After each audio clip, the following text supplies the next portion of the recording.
Well, now let's turn our attention away from the serious things to a major event in the world of rock music. Today, Debbie Harry, the rock world's best-known pin-up and the lead singer of New York's massively popular rock band Blondie, released her first solo album away from the group. Musically, it marks a change of direction because she's now working with the city's most successful disco group, Chic. But the new album, KooKoo, has proved most controversial, mainly because of its cover showing Debbie with needles sticking through her head. Indeed, posters advertising the album have been widely banned from public display. Now, the cover is a painting based on the work of the Swiss artist H.R. Giger, who's best known for his work on the science fiction film Alien. At his home in Zurich, he's been working with Debbie Harry on equally bizarre films illustrating songs from the album. And it's from there that Robin Denselow now reports. Zurich, Switzerland's traditional home of gnomes and bankers, is not exactly a town renowned for its association with pop music, the art world, or multimedia experiments.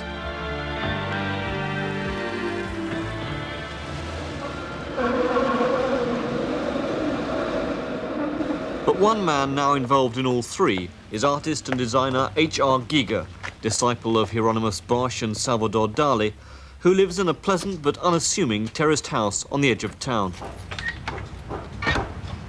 The mask outside gives just a hint of the bizarre world he's created inside. Giger's best-known creations are the sets and monsters for the sci-fi horror film Alien. I always want to find out what's inside of me, and maybe what's inside, what's outside of me, what's in another world and in the cosmos, what kind of creature can be. And so I found out that's a real, I call them biomechanics. I like very much the combination about mechanic and machine and human or biologic things. And I made the creature in the film Alien like that. It wouldn't be pleasant to have Giger's nightmares. But his admirers in the art and music world extend far beyond addicts of sci-fi and horror.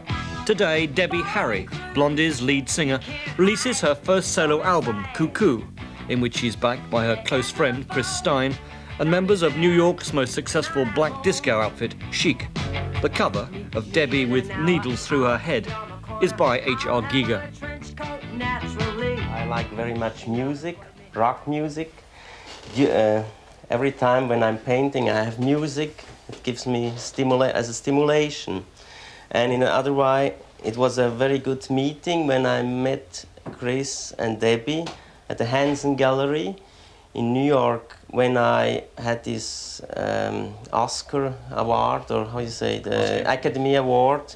We have the meeting, and Debbie, she liked my work very much, so she came and they invited us to her penthouse, and so we had the first contact. And when she made her own album, when she liked to change her image, she asked me by telephone to do maybe a cover for her. And I was once I was sick, and I was treated with acupuncture. So I had the idea, because she is the queen of punk, really. And punk for me was always safety pins or to stick something into. And I have these things together, the acupuncture needles. I put her through the head as kind of stimulation. And the lightnings in the back, it's taken energy from the air to stimulate her. Now, Giger is interpreting two of the songs from the album in an elaborate film, later to be a video, for which he's produced a new set of paintings and built elaborate, equally strange props. It's to be no ordinary rock promotional clip. He's using Debbie Harry as an actress to express his fantasies.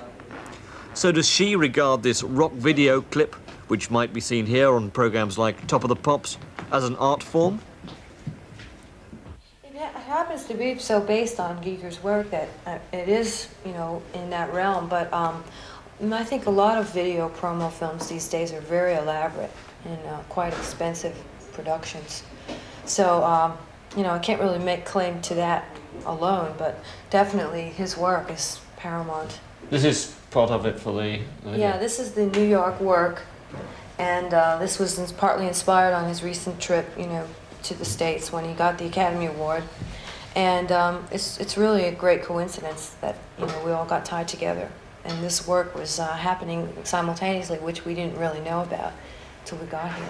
So how's he doing the video? I mean, is it his idea of what the songs are about? Yeah, he's directing it. It's totally You his just let idea. him do exactly what he wants? And... Yeah. In a way, it's very, very opposite the music. Almost Yeah. totally opposite. Something I would never think of in a million years, and which I think is great. I become, you know, like his characters and his creatures that he has in all of his paintings, that's what I become one, sort of, in transition, and I... An alien monster. I come out. Not quite.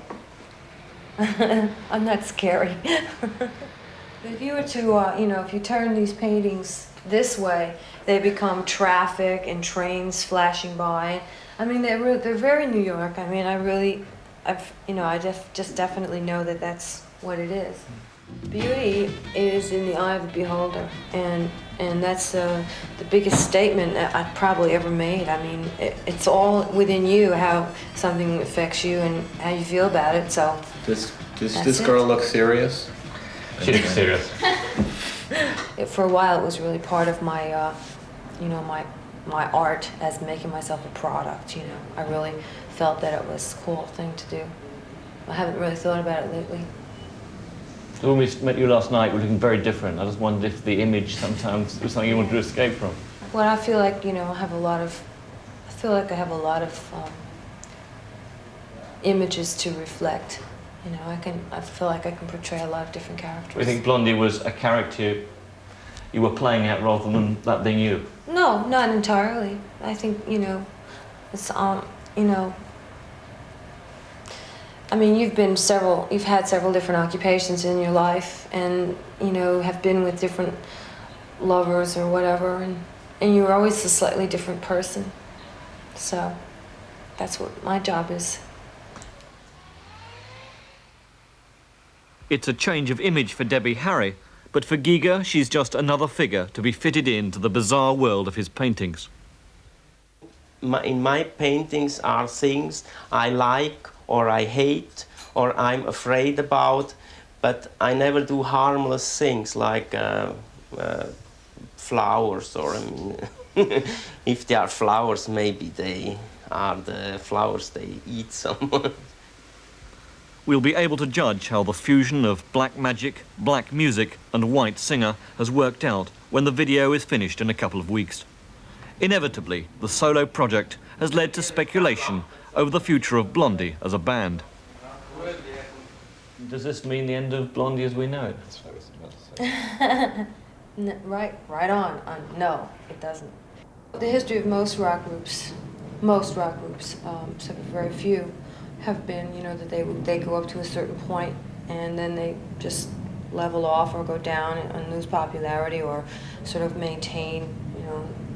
But then once they sort of come to a point or some kind of identity, they don't usually change it. And I think that that is sort of like a